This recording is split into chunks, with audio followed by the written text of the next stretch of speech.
নেত্ৰজিৎ বৰা আৰু এই মুহূৰ্তত এটা অত্যন্ত গুৰুত্বপূৰ্ণ খবৰ দিব বিচাৰিছো। তিনিচুকীয়া জিলাৰ মাকুমত অনুষ্ঠিত হয় আম আদমি পাৰ্টিৰ এখন গুৰুত্বপূৰ্ণ বৈঠক।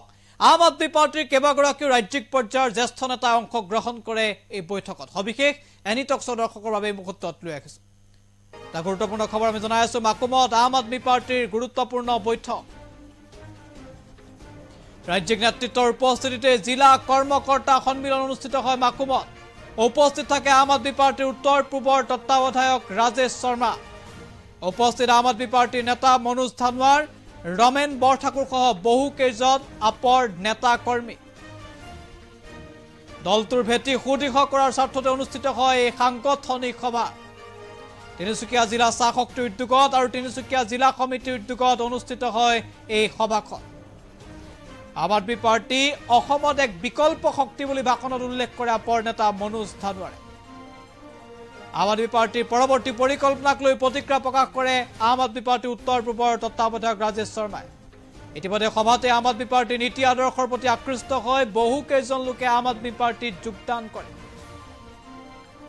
শতাধিক লোকৰ উপস্থিতি অনুষ্ঠিত হয় এই বিশেষ কাৰ্যকৰ্তা সন্মিলন আৰু এই গুৰুত্বপূৰ্ণ সাংগঠনিক সভাখনে আম আদমি পাৰ্টিত উজনিত আম আদমি পাৰ্টিৰ আন এক দিশ এই মুহূৰ্তত বা ভেটি সুদৃঢ় কৰাৰ ক্ষেত্ৰত গুৰুত্বপূৰ্ণ ভূমিকা গ্ৰহণ কৰিব বুলি সকলোৱে আশা কৰিছে, কিয়নো তিনিচুকীয়া জিলা চাহ শক্তিৰ উদ্যোগত আৰু তিনিচুকীয়া জিলাৰ আম আদমি পাৰ্টিৰ সহযোগত অনুষ্ঠিত হয় এই বৈঠক। আমি উল্লেখ কৰিছোঁ ইতিমধ্যে আপত নতুনকৈ যোগদান কৰা ৰমেন বৰঠাকুৰেও বৈঠকত অংশগ্ৰহণ কৰে।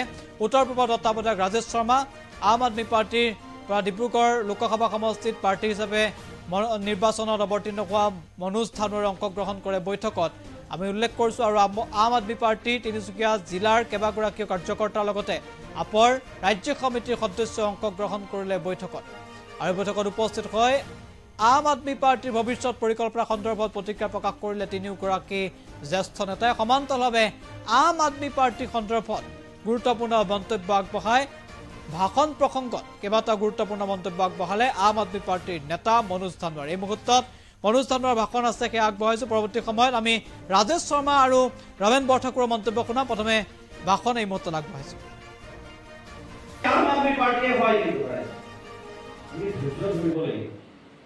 এই নিৰ্বাচনটো শেষ হোৱাৰ পিছত মোক বহুতে কৈছিলে আৰু কি আছে এইটো দলত একো নাই, আমি চব বেলেগলৈ যাওঁ। আৰু এই ঘৰটো বনালো, ঘৰৰ ভেটিটো বনাই ললো, ওপৰত টিং পাত দিয়া নাই বাৰু। সেই বুলি মই গুচি যাওঁ নেকি? পঞ্চায়ত নিৰ্বাচনত টিং পাত লগাম, ঘৰটো আৰু আগবঢ়াই লৈ যাম। সেইটোতো আমি চবেই ভাবিব পাৰোঁ। গতিকে আপোনালোকে ধৈৰ্য ধৰক, আপোনালোকে ধৈৰ্য ধৰক। মই কৈ আছো যে আমাৰ সংগঠন প্ৰায় 0 আছিলে, তথাপিও আমাক 1,40,000 মানুহে ভোট দিছে। এতিয়া আমাৰ 0 নাই। চাহ শক্তিটো আমাৰ পেৰেণ্ট আছে, তাৰ লগে লগে চাহ শক্তিও আজি গঠন হৈ গৈছে। ইয়াৰ পিছত আমি মজবুত হৈ ৰাইজৰ মাজত যাম। আমাৰ সংগঠনটো আছে, ঘৰে ঘৰে গৈ বুজাবৰ কাৰণে আমাৰ সংগঠন আছে। গতিকে ৰাইজ এইবাৰ আমাৰ নিশ্চিতভাৱে 10%ৰ ভোটটো আমাৰ 20% এবাৰ নিশ্চিতভাৱে হ'ব।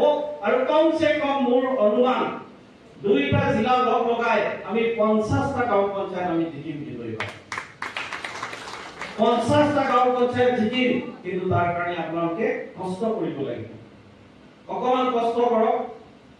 মই ভাষণটো চাদৰি দিব পাৰিলো হয়, আৰু हमनिকে চাদৰিত আমি ঠিকেই আহে, কিন্তু हमनिके ফেৰ অতিথি भी আহে। চিন্তা কৰি মই আজমিয়া में बोलो थी, গতিকে নাই ভাবা যে কি हमनिके ভাষা में কেনে নাই बोलो। আজমিয়া মানে हमनिके ভাষা লাগে লাগে না। আর हमनिके যেহেতু অতিথি আহে তো জনে মই बोलो थी, আর সাদরি में বহুতে ভাষণ দিলে भी। তো গতিকে রাইট আৰু ইয়াতকে মই দীঘলীয়া নকৰো। যথেষ্ট গৰম হৈছে, আৰু এই গৰমত আমি যে আজি শতাধিক লোক ইয়াত উপস্থিত হৈছো, সেইটো আমাৰ প্ৰমাণ যে সাংগঠনিকভাৱে আমি কাম কৰি আছো। ইয়াতে আমাৰ একেবাৰে মই কৈছোৱে গুৰিদিহিঙৰ পৰা লৈ বিজুলী বনৰ পৰা লৈ টংনাৰ পৰা লৈ জাগুনৰ পৰা লৈ এইপিনে গুইজানলৈকে খান্তিঘাটৰ পৰাও প্ৰতিনিধি উপস্থিত আছে। সেইটোৱে হৈছে আমাৰ সাকসেস। আপুনি নাভাবিব ইজনক আপোনালোকে কিন্তু প্ৰায় জিলাৰ 5টা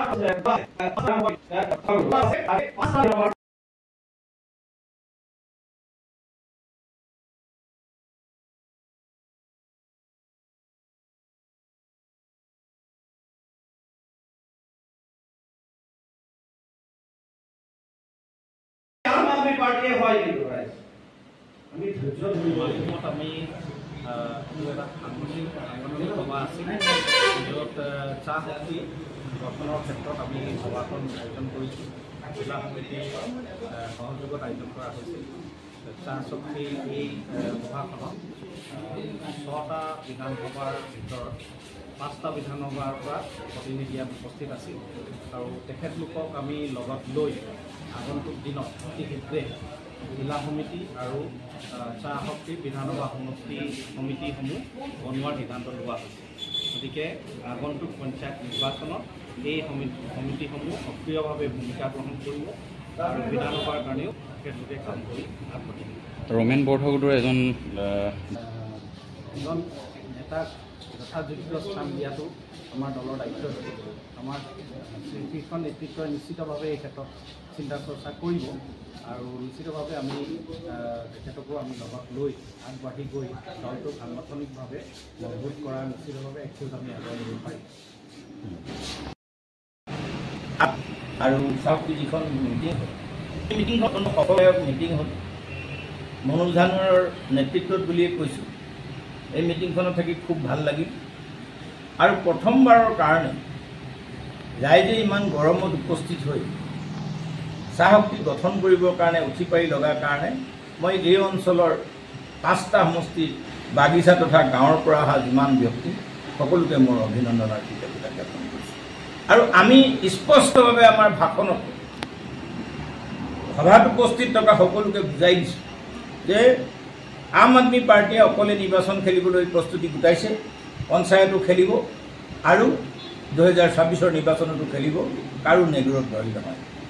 ৰাষ্ট্ৰীয় দল বুলি ক'লে ভাৰতীয় জনতা পাৰ্টি, অল ইণ্ডিয়া কংগ্ৰেছ আৰু তৃতীয় দলটো হ'ল আম আদমি পাৰ্টি। আৰু এই আম আদমি পাৰ্টি শক্তিশালী কৰিবৰ কাৰণে আমি যৎপৰোনাস্তি চেষ্টা কৰিছোঁ। আপোনালোকে জানে আম আদমি পাৰ্টিৰ শক্তিৰ উত্থান দেখি ভাৰতৰ চৰকাৰে, মোদী চৰকাৰে, অৰবিন্দ কেজৰিৱাল দিল্লীৰ মুখ্যমন্ত্ৰী, সুপ্ৰিমো অফ দি আম আদমি পাৰ্টি আজি অন্যায় অগণতান্ত্ৰিক আইন বহিৰ্ভূতভাৱে জেলত সোমাই ৰাখিছে। আইন বহিৰ্ভূত শব্দটো মই কিয় কৈছোঁ? এইকাৰণে কৈছোঁ যে সুপ্ৰিম কোৰ্টে যেতিয়া ইডিৰ কেছত বেইল দিছে তেতিয়া এটা কথা কৈছে, PMLA act, prevention of money laundering actor 19 ধাৰাৰ আণ্ডাৰত যে ইডিৰ গ্ৰেপ্তাৰ কৰিবলৈ অধিকাৰ আছেনে নাই, কৰ্তৃত্ব আছেনে নাই, তাৰ কাৰণে এখন 5জনীয়া বেঞ্চ কৰিব লগা হৈছে। এইকাৰণেই কৈছোঁ অগণতান্ত্ৰিক অসাংবিধানিক আইন বহিৰ্ভূতভাৱে আপৰ উত্থান দেখি যে ভৱিষ্যতত এনে এজন ব্যক্তি ওলাই আহিছে যে ভাৰতবৰ্ষৰ জনতাক নেতৃত্ব দিব পাৰে, ভাৰতবৰ্ষৰ প্ৰধানমন্ত্ৰী ৰূপে ৰাইজে পাব পাৰে, তাৰ শক্তিশালী ৰূপ দিবৰ কাৰণে আমিও যাতে অসমত পঞ্চায়ত নিৰ্বাচনত জয়লাভ কৰোঁ, 2026 এখন আপৰ শক্তিশালী চৰকাৰ গঠন কৰিব পাৰোঁ। কংগ্ৰেছ আৰু বিজেপি দুৰ্নীতি ভ্ৰষ্টাচাৰৰ কথা আজি সভাত আমি ৰাইজক বুজাই দিছোঁ। কংগ্ৰেছৰ দুৰ্নীতি ভ্ৰষ্টাচাৰৰ বিৰুদ্ধে অসমক এটা পৰিকল্পিত সুসংগঠিত আপৰ দ্বাৰা পৰিৱেশিত এখন চৰকাৰ দিবৰ কাৰণে আমি দলত কাম কৰিছোঁ। असम की चाह शक्ति, विशेषकर तिनसुकिया जिले की चाह शक्ति की सभा हुई और इस सभा में आप लोगों ने देखा कि किस भारी संख्या में, इतनी गर्मी के बावजूद सैकड़ों की संख्या में चाय शक्ति के कार्यकर्ता आए हैं और उन्होंने आज ये संकल्प लिया है कि पूरे असम में आम आदमी पार्टी असम की चाय शक्ति का संगठन खड़ा करना है। आने वाला जो पंचायत का चुनाव है उसमें हम लोग अपने दम पे चुनाव लड़ेंगे, अकेले चुनाव लड़ेंगे और विधानसभा का चुनाव भी हम अकेले लड़ेंगे। इसकी हम प्रक्रिया में अब आ चुके हैं। तो सबसे पहला काम है कि हमें हर बूथ पे हमारा संगठन चाहिए, कम से कम 10-10 कार्यकर्ता हम चाहते हैं और हमारी मेंबरशिप ड्राइव लॉन्च हुई है। इसके लिए हमने मेंबरशिप ऐप एक लॉन्च किया है। तो ये पूरी चुनाव की तैयारियां चल रही है, एक तरीके से आप ये मान सकते हैं। गांव पंचायत का चुनाव आम आदमी पार्टी असम में पूरी ताकत से लड़ेगी और 2026 का विधानसभा चुनाव भी आम आदमी पार्टी असम में पूरी ताकत से लड़ेगी। असम की जनता से हम अनुरोध करते हैं, युवा शक्ति से अनुरोध करते हैं, विशेषकर महिला शक्ति से अनुरोध करते हैं, क्योंकि पंचायत के चुनाव में हमें 50% महिला कैंडिडेट चाहिए। तो महिलाओं की राजनीति में भागीदारी सुनिश्चित करने के लिए हम असम की महिलाओं से भी आह्वान करते हैं, युवा शक्ति से आह्वान करते हैं, सभी वर्गों के लोगों से आह्वान करते हैं कि आप लोग आइए, हम लोग मिलकर असम की समस्याओं के समाधान के लिए काम करते हैं। देखिए, जनता ने हमें भरपूर आशीर्वाद दिया है। पहले लोकसभा चुनाव में आम आदमी पार्टी डिब्रूगढ़ में पहली बार चुनाव लड़ी और 1,37,000 से ज़्यादा वोट हमें मिले। ये बहुत बड़ा आशीर्वाद है असम की जनता का हमारे ऊपर।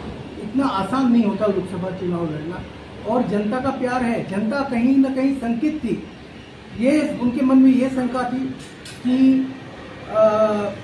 आम आदमी पार्टी पहली बार चुनाव लड़ रही है, पता नहीं कितने लोग उनको वोट देते, तो एक हो जाता है, पहले चुनाव में संभव नहीं होता। लेकिन 1,40,000 के 1,37,000 से ज़्यादा वोट मिलना अपने आप में ये दिखाता है कि आम आदमी पार्टी शक्तिशाली है। और सबसे बड़ी बात कि इस लोकसभा क्षेत्र के कोई भी बूथ खाली नहीं गया, हर बूथ से हमें वोट मिले। इसका मतलब हर बूथ पे आम आदमी पार्टी के समर्थक हैं। आज वही समर्थक जो हर बूथ पे हमें वोट दिया है, वही एक एक समर्थक मिलकर आम आदमी पार्टी का संगठन बूथ में खड़ा करेगा, और आने वाले दिनों में जितने चुनाव होंगे उन सभी चुनाव में आम आदमी पार्टी को मजबूती देगा। तो ये ना समझे कि हम लोग पहले चुनाव में लड़के, कोई जरूरी नहीं होता कि हम जीत जाएं, लेकिन 1,37,000 वोट पाना कम बात नहीं, मैं इसको बड़ी सफलता मानता हूं।